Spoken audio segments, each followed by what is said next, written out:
नमस्कार मेरे प्रिय दर्शकों, स्वागत है आप सबका मेरे चैनल वर्चुअल कॉस्मोस में। जहाँ हर बार की तरह इस बार भी मैं आपके लिए एक इंटरेस्टिंग वीडियो लाया हूँ, जैसे कि हम हमेशा करते हैं।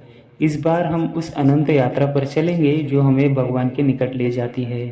तो जुड़े रहे और इस वीडियो के माध्यम से जानें कि कैसे हम अपने भीतर के ब्रह्मांड को खोज सकते हैं और अपने जीवन में सच्चे शांति, प्रेम का अनुभव कर सकते हैं।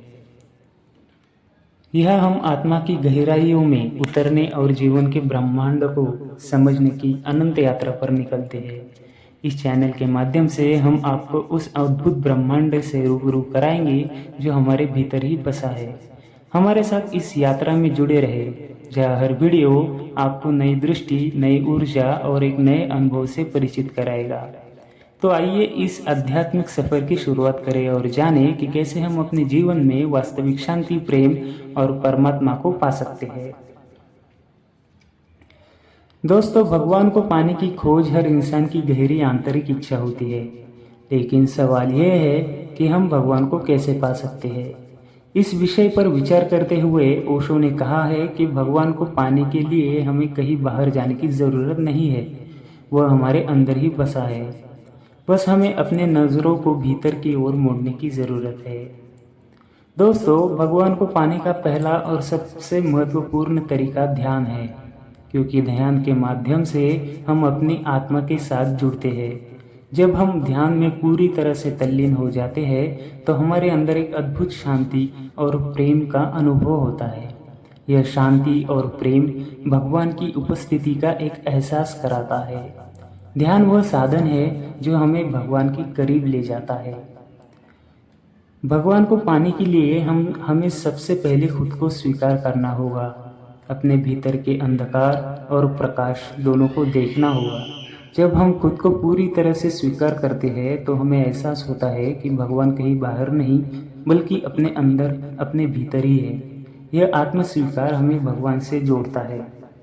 तो दोस्तों, भगवान को पाने का सबसे सरल तरीका यह है कि प्रेम और करुणा का मार्ग। जब हम सभी प्राणियों के प्रति प्रेम और करुणा का भाव रखते हैं तो हम भगवान के करीब होते हैं।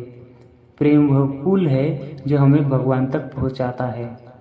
यूँ कहे कि यह एक सीढ़ी है, वह एक रास्ता है। यह प्रेम बिना किसी शर्त के होना चाहिए, एकदम स्वाभाविक और निश्चल होना चाहिए। उसमें समर्पण होना चाहिए। तो दोस्तों, भगवान को पाने के लिए हमें अपने अहंकार का त्याग करना होगा। जब हम पूरी तरह से समर्पित होते हैं तो भगवान हमारे जीवन में प्रकट होते हैं। समर्पण का अर्थ है अपने सारे द्वंद्व और संदेह को छोड़कर भगवान पर पूर्ण विश्वास करना। भगवान को पाने के लिए हमें सत्य की खोज करनी होगी।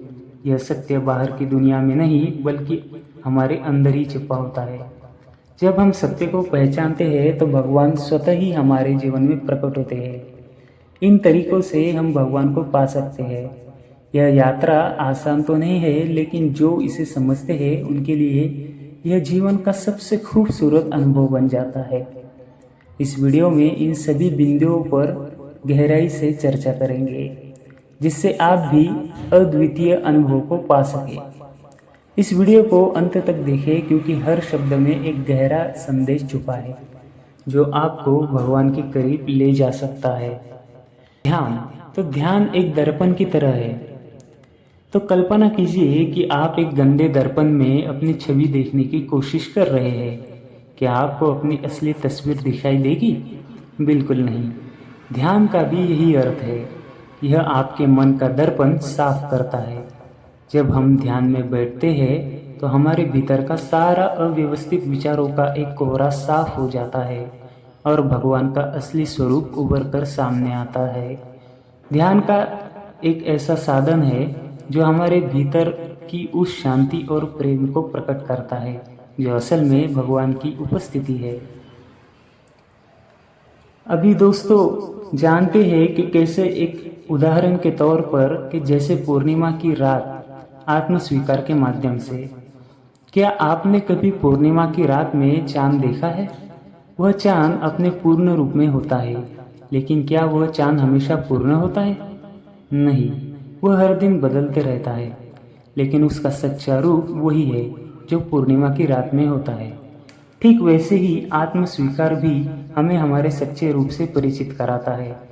जब हम अपने सारे पहलुओं को, अच्छे और बुरे दोनों को स्वीकार करते हैं, तो हमें एहसास होता है कि भगवान कहीं बाहर नहीं बल्कि हमारे अंदर ही है। यह आत्मस्वीकार हमारे जीवन को पूर्णता की ओर ले जाता है, जैसे पूनम का चांद होता है। तो सोचिए कि एक माँ अपने बच्चे के लिए किस तरह का स्नेह और करुणा महसूस करती है। वह बिना शर्त के, बिना किसी अपेक्षा के अपने बच्चे को प्यार करती है। यह प्रेम और करुणा हमें भगवान के करीब ले जाती है।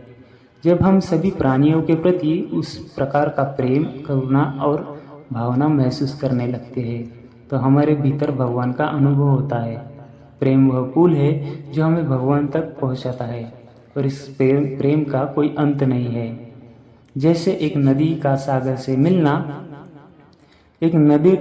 से मिलने का दृश्य याद करें। नदी अपने सारे अस्तित्व को छोड़कर सागर में समर्पित हो जाती है। वह अपना नाम, अपनी पहचान, सब कुछ खो देती है, लेकिन बदले में वह सागर की अनंतता को प्राप्त करती है।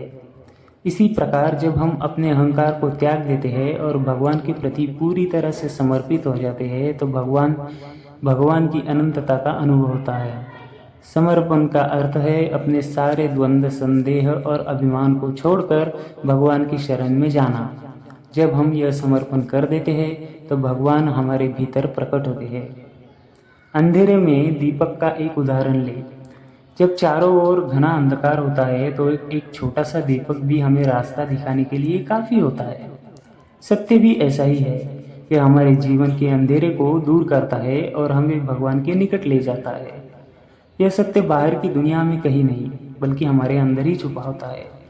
जब हम अपने अंदर की सच्चाई को पहचानते हैं तो भगवान का मार्ग हमें साफ दिखाई देने लगता है। भगवान को पाने का यह सफ़र आसान तो नहीं है, लेकिन यह सबसे खूबसूरत अनुभवों में से एक हो सकता है। हमें कहीं बाहर जाने की ज़रूरत नहीं है, क्योंकि भगवान हमारे भीतर ही है। भगवान को पाने की खोज में लोग अलग अलग रास्ते अपनाते हैं। कोई अपना पूजा स्थल पर जाकर भगवान की आराधना करता है, कोई जप तप करता है और कोई यज्ञ आदि करवाता है। यह सभी उपाय सदियों से प्रचलित है और इनका अपना महत्व भी है। हर व्यक्ति अपने अपने तरीके से भगवान को पाने की कोशिश करता है, लेकिन ओशो के अनुसार यह समझना महत्वपूर्ण है कि भगवान बाहर नहीं बल्कि हमारे भीतर ही है। मान लीजिए कोई प्यासा व्यक्ति एक कूप के पास बैठा है और सोचता है कि पानी उसे मिल जाएगा, लेकिन जब तक वह उस कूप में खुदाई नहीं करेगा, पानी उसके हाथ नहीं आएगा। इसी प्रकार पूजा, जप, यज्ञ आदि बाहरी साधनों हमें भगवान की ओर संकेत करते हैं, लेकिन असली भगवान की प्राप्ति तब होती है जब हमें अपने भीतर की गहराई में जाते हैं। बाहरी साधन हमें रास्ता दिखा सकते हैं, लेकिन असली मंजिल हमारे अंदर छिपी है। अंदर की यात्रा जैसे मोती की खोज होती है। भगवान को बाहर ढूंढने के बजाय हमें अपने आत्मा की गहराइयों में उतरना होगा। जैसे एक गोताखोर समुद्र की गहराइयों में मोती की तलाश में उतरता है। समुद्र की सतह पर सिर्फ लहरें होती है, लेकिन असली खजाना तो उसकी गहराइयों में छुपा होता है। इसी तरह भगवान को पाने का असली खजाना हमारे भीतर है। ध्यान, आत्मस्वीकार, प्रेम और समर्पण के माध्यम से हम इस खजाने तक पहुंच सकते हैं। तो दोस्तों, आपको ये वीडियो कैसी लगी कमेंट में ज़रूर बताना और चैनल को लाइक, शेयर, सब्सक्राइब ज़रूर करवाना, क्योंकि मैं आपके लिए ऐसे नए नए वीडियो लाता रहूँगा। धन्यवाद।